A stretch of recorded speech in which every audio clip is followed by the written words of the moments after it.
Welcome, everybody, to this week's episode. We really appreciate you joining us. This podcast really shows us how we can all learn, live, and thrive off of each other. By sharing our knowledge through our conversations, we will impart some knowledge whilst learning ourselves how to progress even further. Here is your host.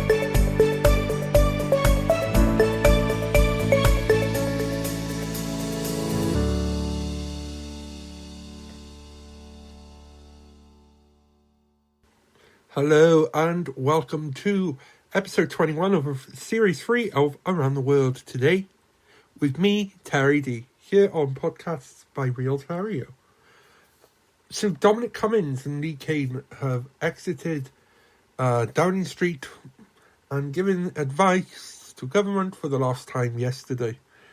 It's quite funny because I'm currently writing an assignment for my theology course. So I'm basically just reading theology, and when I'm taking my breaks from my assignment, I'm putting on the news and, checking what's going around in the world, because, a couple of things are interesting to me right now. Trump's a so-called voter fraud. We'll go into that in a bit. What's going on with Boris? He's failing miserably, right? And a couple of other, news stuff, and then I put on some music and chill. And yesterday, it just seemed to me that what Dominic Cummins should have done in the morning when he put out his statement directly after, as Sir Humphrey would put it in Yes Minister, or Yes Prime Minister. Can't remember which one this episode was in, but he gave he gives some misinformation to someone. Sir Humphrey, I know. And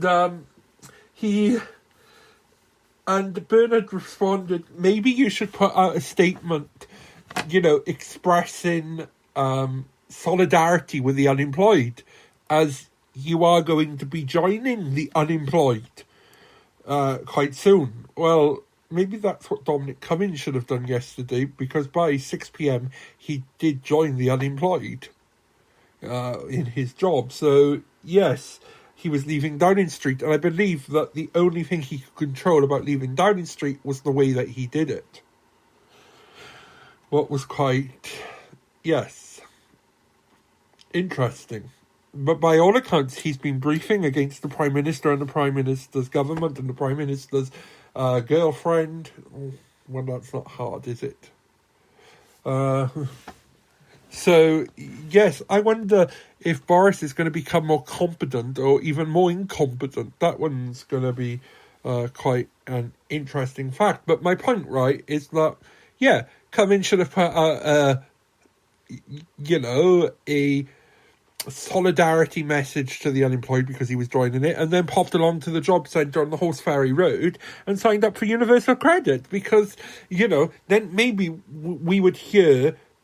Because remember, Dominic Cummins for the last year has worked for the government that implemented universal credit. We've had the same government for the last 10 years.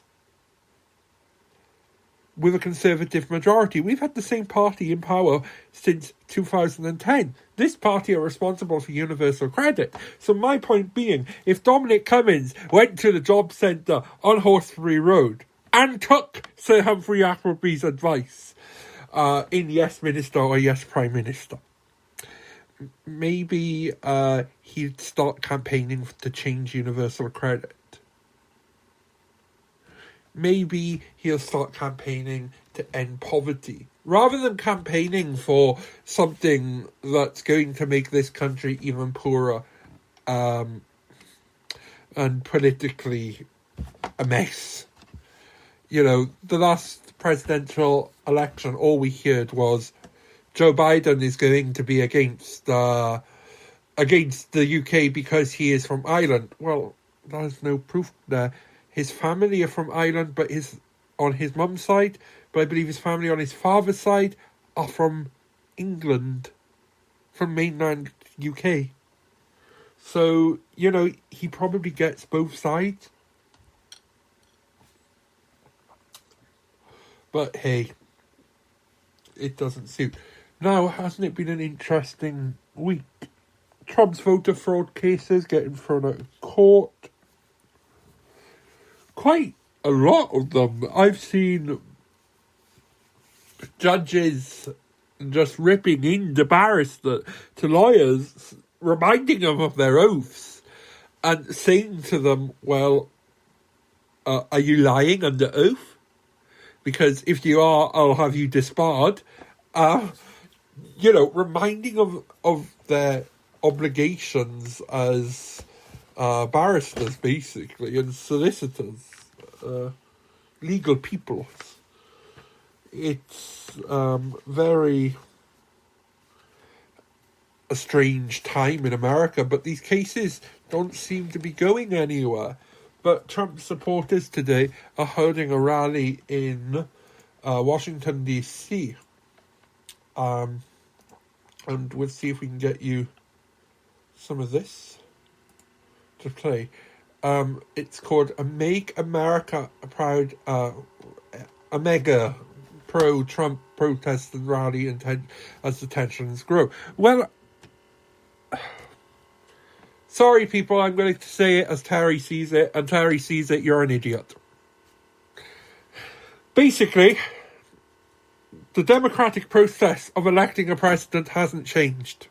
It's been the same policies that are in place. The only change that has been is that more people have switched from in-person voting to voting by post, by mail. The system was already in place before this election.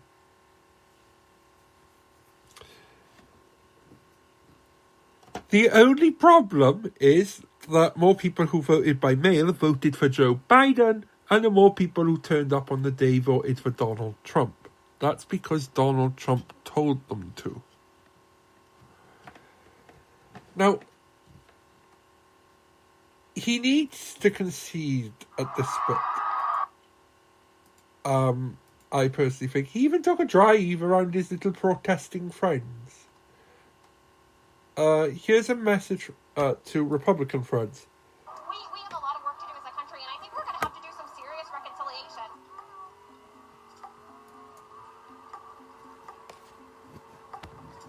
I would say to my Republican friends that it's not the extremists in any party that is going to rule the legislation of this country. It's all about compromise. Biden is about compromise. If I had any Trump-supporting relatives, I'd say, give us a chance. Let's see what we can do together.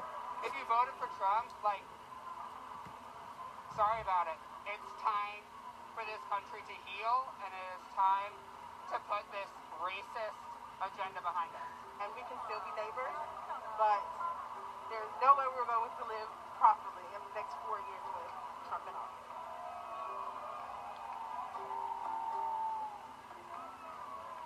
I would say to them, we've been there. We were there 4 years ago. This is the process. It was never going to be for a lifetime. Yep. And so now that we're here, the idea is what can we do to kind of come together that's going to leave everybody at peace and with their rights intact. I think I'm going to say Biden is the president for everybody, including you. And you don't know it yet, but stay woke. I think trying to understand people's pain and their suffering is a way to start to get us on the right track to making some change.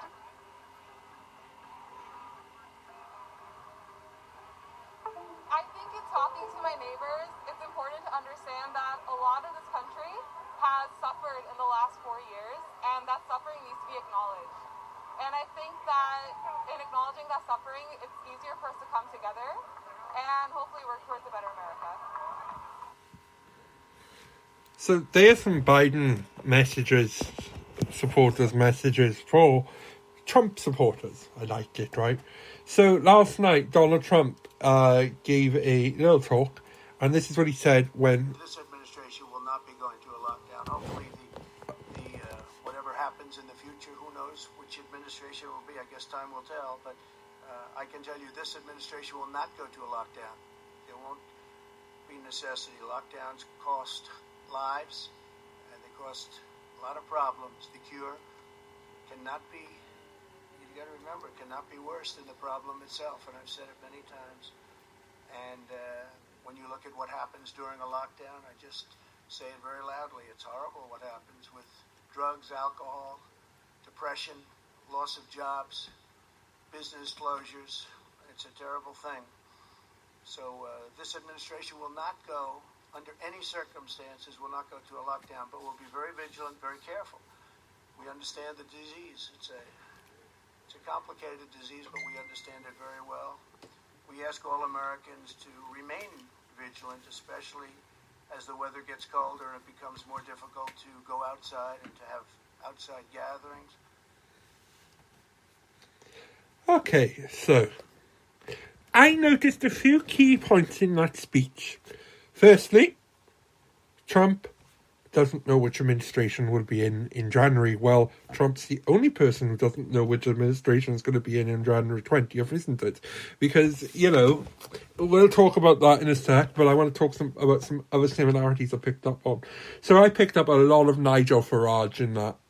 A lot of Nigel Farage. About lockdowns, stuff that he's been advocating. Remember, the USA hasn't had a full lockdown. There have been states that have been open, and it's been done on a state-by-state basis, where the UK had a full lockdown. And Nigel Farage advocated away from second lockdowns in the same manner. And now Donald Trump is saying all of Nigel Farage's rhetoric. What's quite interesting, right? No, not really, because Nigel Farage is under Aaron Banks, and Aaron Banks pays money to the Trump empire. Probably Trump pays him money too. But they're very good friends, very good friends. Now, on Friday, after this speech, White House spokesperson Kayleigh McEnany told Fox News, Fox News, who Donald Trump now hates, that President Trump believes that he will be president and have a second term. The denial of this man. However, Mr. Trump's efforts to overturn the result suffered 3 setbacks on Friday. First, in Arizona, his team dropped a lawsuit seeking to review of ballots cast on Election Day. It became clear his rival lead was unassailable. The challenge was based on a claim that some legal votes had been rejected. In Michigan, a judge rejected a request by 2 Republican poll watchers who had alleged fraud in Wayne County to block certification of the election results in Detroit. In Pennsylvania, the Trump campaign's request to invalidate several batches of mail-in ballots were rejected. A minimum recount is to be carried out in Georgia a manual recount is to be carried out in Georgia because of a narrow margin between the two candidates. But the Biden team said they did not expect it to change the results there. What's happening with the transition? Well, Biden started, but the idiot Donald Trump is being a baby. I believe at this moment in time, the votes current are gone. No, I'm joking. So we'll know this information soon because it'll all be confirmed, and we'll see which person will be running America.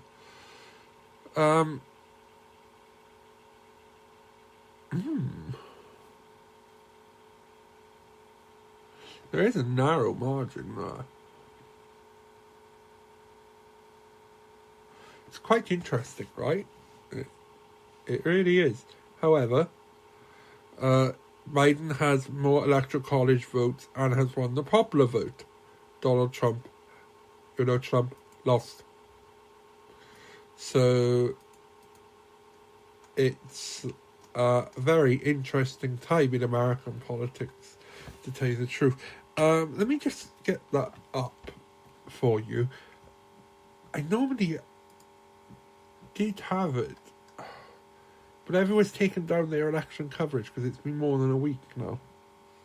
And no one really... Oh, sorry. So, yeah, Biden has 306 electoral college votes where Donald Trump has 232.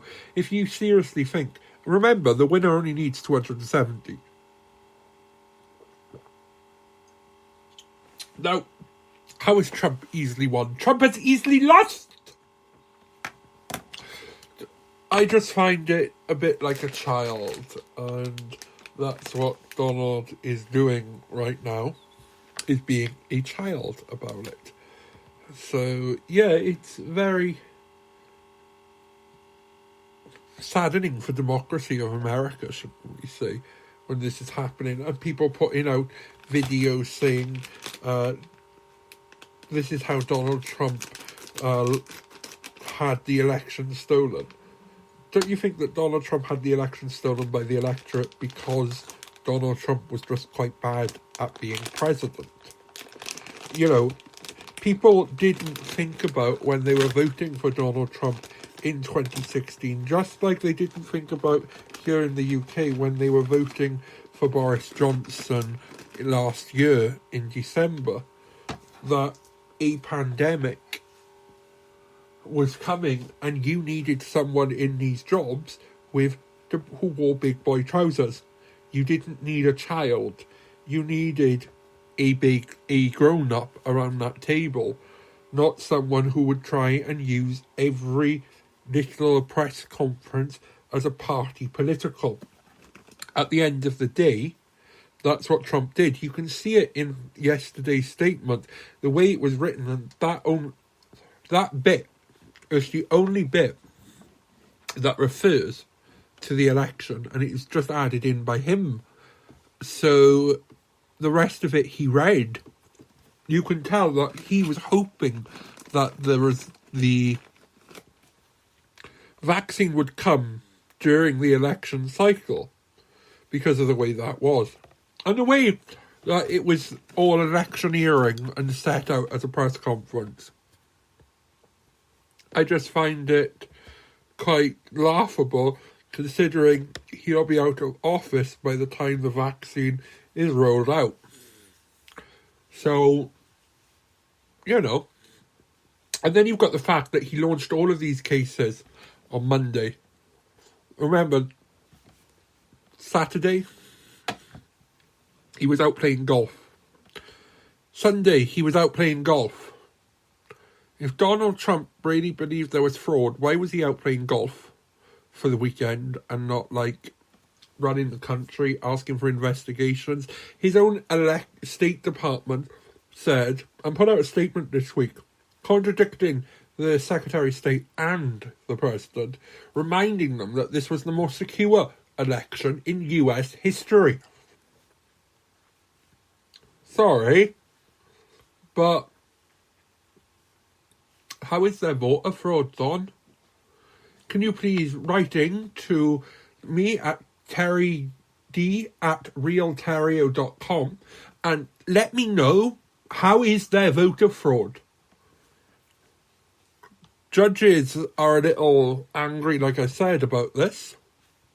You know, at the end of the day, is it democracy when you have to take the democratic decision of the people to fire you to court to try and win? No, it's not. In my opinion, courts shouldn't be allowed to overturn election results. Yes, they should be allowed to advise on technicalities of law, but to overturn a result of the people is quite wrong. If you're overturning that result, you should ask for a re-election of that. So, that means if Donald Trump wants another a recount after going to court, Donald Trump and Joe Biden would have to stand again in an election, a special runoff election, in that area that he's contesting. What does Donald Trump do then if the results come back the same way? fraud again. Now, it's quite hilarious as well. I finally got to see Rudy Giuliani's cigar ad, and yeah, it's quite funny to see this man advertising cigars on his podcast, or his little TV podcast show on YouTube. That one is just hilarious. And he even says, "Hello, I'm Rudy." Of course you are. You know, they'd be sitting there for half hour watching the podcast. Of course you're bloody Rudy Giuliani. They know who you are. You know? Hello, I'm Rudy. Well, isn't it interesting, right? That in the last week, and I said this to someone this week actually. Oh, they said it to me actually. In the last week, 2020 seems to be correcting itself as a bad year. So it's turning into, you know, some hope, some glory, some goodness. First, you've got the mass dismissal of Donald Trump. Then you've got the vaccine. And then yesterday, you had Cummins leaving. Oh, and the chicken. Now, if you don't know what I'm on about the chicken, Lee Kane used to have a job at the Mirror, chasing around Conservative MPs and ministers who wouldn't give press interviews, dressed up as a chicken, saying, calling them out and calling them a chicken. This is the person who's been running the media and communications department of 10 Downing Street in the UK government for the last 14 months. And the Leave campaign. So, yeah. If you know how to sell sleaze, and you call that journalism, my advice to Boris Johnson is pack your bags. The bookies currently have it at 4-3 that you're gone. So, yeah, 60% probability within the next 6 months. So if I was you, Boris, go now. Might as well just get a fresh new team into number 10. A new Prime Minister, new cabinet. But then I think to myself, which one of the nursery children are going to take over from the big child himself? Because you've got Boris, not very up to much, but you've got Boris. Very good if you need to reprocreate your, I don't know, your family, but not very good at sticking around, I've been told. And not very serious and wants to be world king. Then you've got Hancock. Yeah, he hasn't done very good as the COVID-19. Don't even get me started on Rab, because he didn't even know Kent, that the border for the EU would be in Kent. I'm quite surprised. Then we have Prijit Patel, the bully, Michael Gove, the kiss-up, and then there's like the really senior ones. Oh, and Rishi Sunak. Now, which one of these is going to replace Boris? I don't see any of them. I see it, if anyone is going to become leader of the Conservative Party, it's going to be someone from outside the government right now. And it's probably going to be either Sadiq Javed or, and a big or here,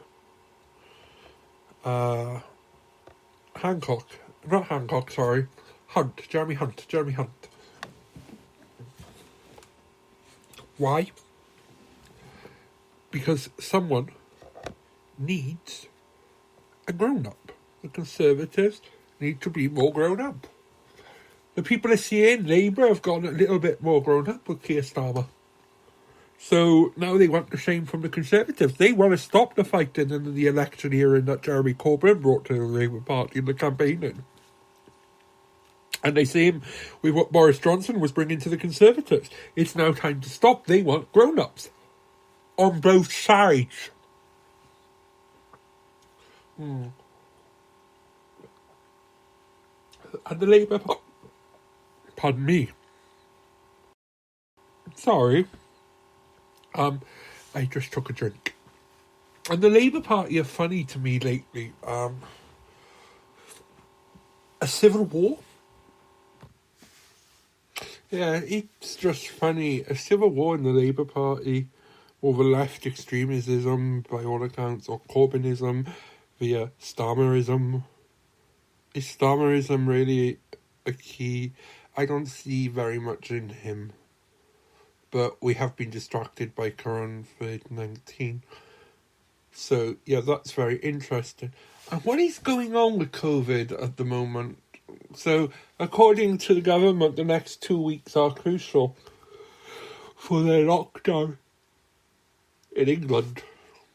More businesses going out of business, as Donald Trump would put it. Shall we see if there's anything what people are saying about Cummins and King going on the View TV? But it's just an interesting couple of days. It really has been. And I was reading a story, actually, and I did want to talk about this, about Brexit. So Dominic Cummins leaves today.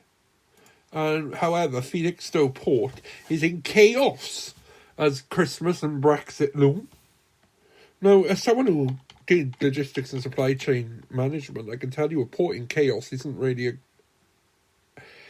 it takes quite a bit to make a port that does the same thing every day, to be in full-blown chaos. Because ports in general are chaotic and are chaos. They're organised chaos. Now, when it becomes unorganised chaos, it's a little worrying. Transport networks are organised chaos. When it becomes unorganised, so everything is throwing up parts and bits and bobs, and this is coming from there and that's coming from there, and nothing's working or going to plan, well, the questions need to be asked. Surely, what's going on? So retailers, shipping, hauling companies have complained about the chaos at Folkestone and the port in Suffolk affecting goods for the run-up to Christmas. This is very unacceptable, to tell you the truth. And on the back of this, you've also got COVID too. It really is unacceptable, isn't it? That, the architect of Brexit, Dominic Cummins, got away scot-free from all of this today. It's his decision and his lack of negotiating and helping with negotiations and Brexit at all odds that has left this. It's bad. And Greggs have announced to cut 820 jobs aimed at lockdown some sales slump. I don't know what's going to come from small business.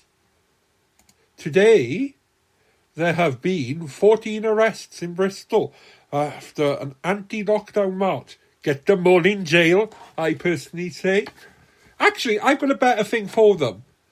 If they're against the lockdown, right, and they're breaking the rules and they're out protesting, what the court should do when they come up, these 14 people, is sentence them to community service within organisations helping the community during COVID-19.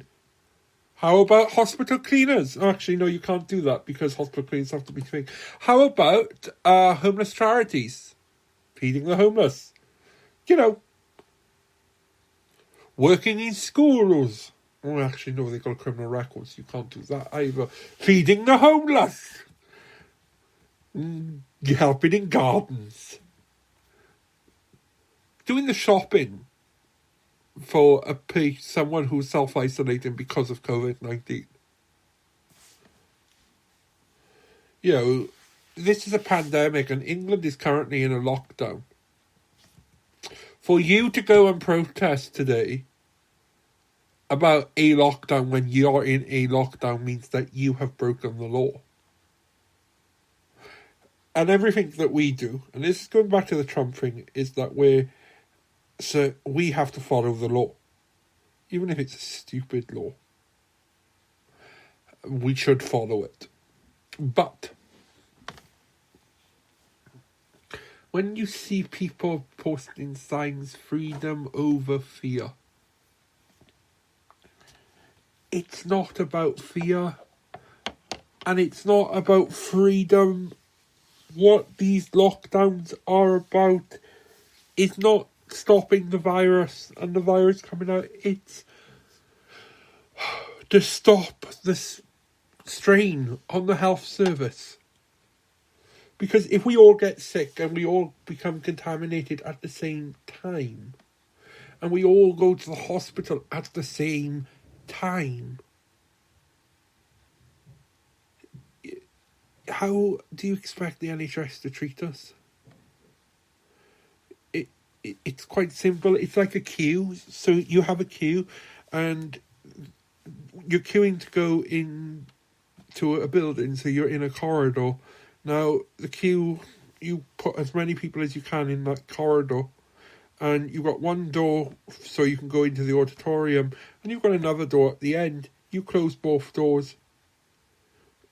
The pressure, do you know what I mean? Once you open then the door into the auditorium, the pressure, because everyone is coming through at once, that builds.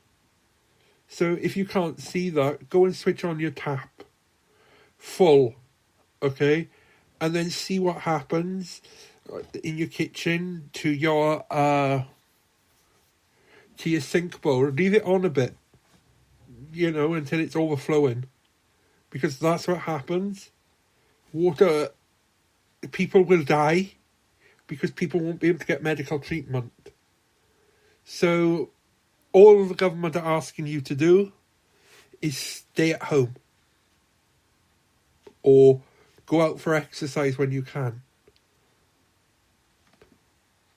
There's nothing about going to protest about that, is there? You know, what's the world coming to when you're going to a protest and 14 people are arrested by police? Don't you think the police have enough on their mind, on their minds than having to police a protest? Considering they have been working through a pandemic when you ilk of Nigel Farage supporters, and yes, you're an ilk because, you know, looking at you all in the pictures, are out and about in Bristol. Sorry, but at the end of the day, it's now been reported today that the West is worse than the north of England. What can you do about this? You know, it's just ridiculous that people are out protesting. Just get on with it. We had to in Wales. You do in England. You should be complaining about the fact that your Prime Minister in England, or our Prime Minister here in Wales, but your First Minister, we'll call him, in England, got at the same time when the Welsh Technical Advisory Group were advising the Welsh First Minister to lock down, the UK SAGE Group were advising the Prime Minister to do the same thing, and for the same time. But he waited 2 weeks, and now you've got a 4-week lockdown. What would you rather? 2 weeks like we had? 17 days. Either end of half term too. Where it was raining. But, you know, what would you rather? 2 weeks or 4? I know which one I do, and, you know, we're allowed back out this week. It's been lovely. I've had nowhere to go, but I know I can go back out. But, yes, it's been quite nice. But sorry, this may sound like a rant today, and like all of my ramblings. And I haven't done a rambling one in ages. I did a political one last week of Trump, but, you know, to me, it's just craziness. Now, to recap, Dominic Cummins should go to the Horseferry Road. There's no fraud in America. A port in Suffolk is in chaos. even more chaos than it normally is, of course. Retailers are complaining. Greggs are cutting 800 jobs. Did I mention Dominic Cummins has to go to the Horseferry Road job centre? And yeah, that's about it, really. Oh, and in other news, I got 200 words left of my assignment to write. So it's all been a good evening, hasn't it? Oh well, it's only Saturday. What will next week bring, hey? Another thing that I want to touch on is this lockdown in England. I've noticed with the BBC how disparaging they are with the information when it comes to the rest of the UK. Yeah, England are in lockdown right now, but when Wales were in lockdown, they were calling it bad. There were very rarely feel-good stories about lockdown coming up on the main coronavirus on the BBC website, like there are today about England. The same when Scotland went into their changes and Northern Ireland. The BBC, I'd like to remind the BBC, is for everyone of the United Kingdom, not just England. But hey, that's life. The WBC, Welsh Broadcasting Company, should be started, in my opinion. Oh, in other news, Prince Charles's birthday is today, and it's Diwali. So, yeah, it's quite a fun. So, it's been great, hasn't it? And that's quite funny. So, yes.